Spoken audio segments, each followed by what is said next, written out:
Bonjour et bienvenue à vous sur la chaîne Toute l'Afrique. Toute l'Afrique, cette chaîne qui est aussi votre chaîne, a comme objectif de partager sur ce qui se passe chez nous en Afrique, sur notre cher continent, que ce soit l'Afrique de l'Ouest, de l'Est, du Nord, du Sud et du Centre, que ce soit de faits politiques, économiques, sociaux, culturels, tout ce qui touche notre cher continent, nous allons en parler ici parce que, comme vous le savez bien, lorsque les autres, les Européens, les Occidentaux, les Asiatiques parlent de nous, c'est toujours une information qui est soit biaisée, soit pour leurs propres intérêts.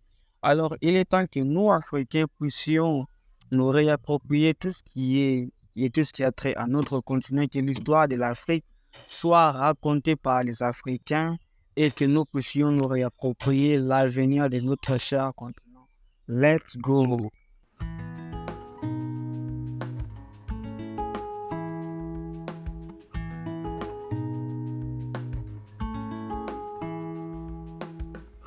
Bienvenue sur cette nouvelle vidéo où nous allons parler de la biographie du capitaine Ibrahim Traoré, nouveau président de la République du Burkina Faso. Mais ce Traoré, depuis qu'il est arrivé au pouvoir, ne cesse de susciter la passion en Afrique.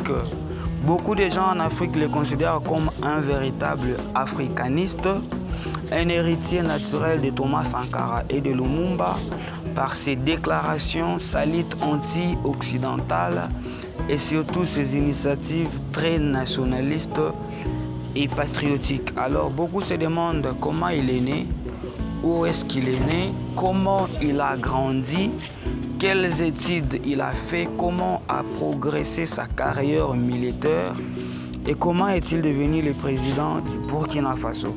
Alors je vais te demander de t'abonner à la chaîne, de t'accrocher surtout jusqu'à la fin de cette vidéo parce que tu vas découvrir aujourd'hui tout sur le capitaine Ibrahim Traoré. Let's go! M. Traoré est né à Kera dans la commune de Bondoukou le 14 mars 1988. Et donc là, tu comprends que c'est au Burkina Faso. Il a fréquenté le lycée mixte Dakar, ville de Bobo, Doualosso, où il a obtenu son baccalauréat en 2006. Il est donc ensuite allé à l'université de Ouagadougou. Cette université s'appelle Joseph Kizerbo, où il a obtenu son diplôme d'université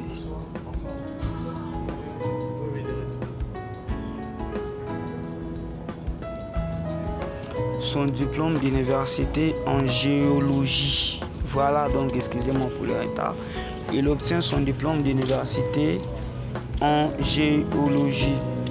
Et donc, durant ses études, il était membre de l'Association nationale des étudiants du Burkina Faso, ANEB. C'est cette association qui est d'obédience marxiste. Quand je dis marxiste, tu comprends que cette association prône les idéologies économiques, politiques, socio-culturelles de Karl Marx, un scientifique allemand. Il a en même temps été aussi membre de l'association des étudiants musulmans et il est sorti de cette université diplômé avec mention. Parlons maintenant du carrière militaire du colonel Ibrahim Traoré. Et j'aimerais te rappeler une chose pour te dire qu'à 36 ans, M. Traoré est actuellement le plus jeune président de l'Afrique. Parlons actuellement de sa carrière militaire. M. Traoré est entré dans l'armée juste après l'université. Il n'a pas fait les prytanées militaires de Kiadjogo qu'on appelle PMK au Burkina Faso, comme son prédécesseur d'Amiba plutôt, et bon nombre d'officiers burkinabés. Après ses études, tout simplement, il est allé en 2010 faire sa formation à l'Académie militaire Georges Namounao, une école de formation d'officiers basée à Pau, où il est sorti vice-major de sa promotion Et après avoir obtenu ce titre-là, il a commencé à gravir des échelons très vite au sein de l'armée burkinabé. Parce qu'il a démontré qu'il était compétent, qu'il était patriote aussi. Et donc en 2012, il est devenu sous-lieutenant de l'armée burkinabé. En 2014, il est devenu lieutenant. En 2020, il est devenu capitaine. Et en 2022, il a été nommé chef d'artillerie du deuxième commandement d'appui et de soutien basé à Kaya par l'ex-président Damiba. Et donc là, tu viens de comprendre comment le capitaine Traoré a gravi ses échelons au sein de l'armée du Burkina Faso. Et pendant cette même période, il a participé à plusieurs opérations militaires dans la lutte contre le terrorisme, notamment à Djibo, où il était placé sous les ordres du lieutenant-colonel Damiba, alors commandant du groupement des forces armées antiterroristes en 2017. Il a également pris part à l'opération Otaponou en 2019 et a aussi servi au sein du détachement militaire de Marcoy au Sahel. Là donc je viens de comprendre que ce jeune qu'on appelle Ibrahim Traoré a connu quand même un parcours exceptionnel au Burkina Faso. Il a fait ses écoles comme tout le monde. Il est allé à l'académie militaire comme tout le monde. Il a fini. Il a commencé à gravir des échelons. Et à cause de son patriotisme, son amour pour le pays, il a très vite obtenu des promotions jusqu'à ce qu'il a été nommé capitaine en 2022. Parlons maintenant du coup d'État qu'il a amené au pouvoir en 2022. Ibrahim Traoré est arrivé au pouvoir par un coup d'État le 30 septembre 2022, après avoir annoncé la destitution de Damiba. Je te rappelle qu'il s'agissait là du deuxième putsch que vivait le Burkina Faso cette même année. En effet, le capitaine Traoré faisait partie des officiers qui ont participé au coup d'État qui avait renversé le président Roch-Marc Kaboré et avait installé le lieutenant-colonel Damiba, le président du MPCR, au pouvoir le 24 janvier 2022. Alors, lorsque le colonel Ibrahim Traoré a fait ce coup d'État, il a dit que c'est parce que la situation sécuritaire du Burkina Faso était en train de se dégrader et que le colonel Damiba ne respectait pas ses engagements qu'il avait pris pendant le temps qu'il l'avait installé au pouvoir. Parmi d'autres raisons qu'il a citées, il a cité les attaques terroristes meurtrières, particulièrement à celle de Gaskinde au nord du Burkina Faso où un convoi militaire était attaqué et 11 militaires étaient tués. Voilà. Et si finalement le colonel Damiba démissionnera de ses fonctions le 2 octobre de cette même année 2022. Le 6 octobre de cette même année, un acte fondamental rétablit la Constitution et déclare M. Traoré comme chef de l'État. Il devient alors le premier musulman à accéder à ce poste depuis le renversement de Saï Zerbo en 1982.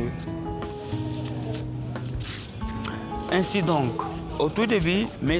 Traoré a assuré au Burkinabé. La première des choses que je dois retenir en regardant cette vidéo YouTube, c'est que comme je te présente la biographie des dirigeants africains, nous en parlons pour tirer des leçons de ce qui se passe chez nous en Afrique. Tu vois donc, M. Damiba est arrivé au pouvoir, il ne faisait pas correctement son travail, il a été tout simplement renversé par ceux-là même qu'il avait installé. Ainsi donc, le 6 octobre 2022, un acte fondamental rétablit la constitution du Burkina Faso et déclare M. Traoré chef de l'État. Alors, il a dit au début qu'il allait assurer des affaires courantes. et annoncer la désignation d'un nouveau président qui sera issu soit des milliers civils ou militaires pour assurer la transition. Ces partisans vont manifester et appuyer pour que lui-même soit candidat à ce poste, ce qui le conduit à sa désignation à la tête de la transition en sa qualité de président du MPCR. Il est investi le 21 octobre président de la transition par le Conseil constitutionnel du Sénégal. En novembre 2022, il renonce au salaire de président, mais conserve son salaire de capitaine. Là donc, maintenant, nous allons parler des réalisations de M. Ibrahim Traoré en tant que président. La première des choses qu'il a fait, il a renoncé à son salaire du président du Burkina Faso pour garder tout simplement son salaire en tant que capitaine du Burkina Faso.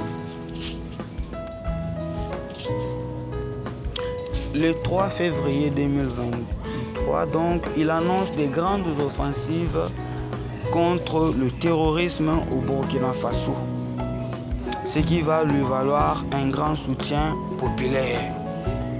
En avril, il décrète la mobilisation générale. Il demande aux jeunes de s'enrôler dans l'armée burkinabé afin de lutter contre le terrorisme. Et en mars, il adopte une politique anti-française. Il chasse les Français du Burkina Faso. Il les demande de rentrer chez eux. Il commence à dénoncer l'impérialisme de l'Occident en Afrique et donc il obtient encore un grand soutien populaire de la part de jeunes et de la population burkinabé.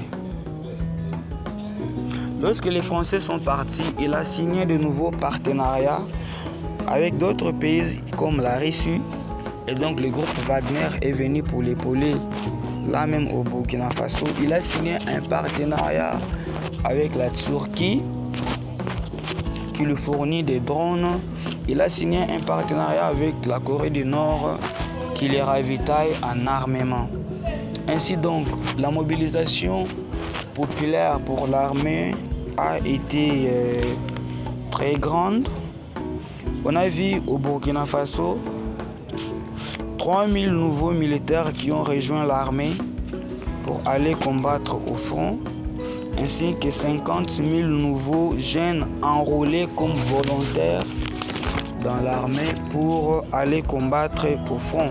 Parlons maintenant de l'économie du Burkina Faso sous le président Ibrahim Traoré.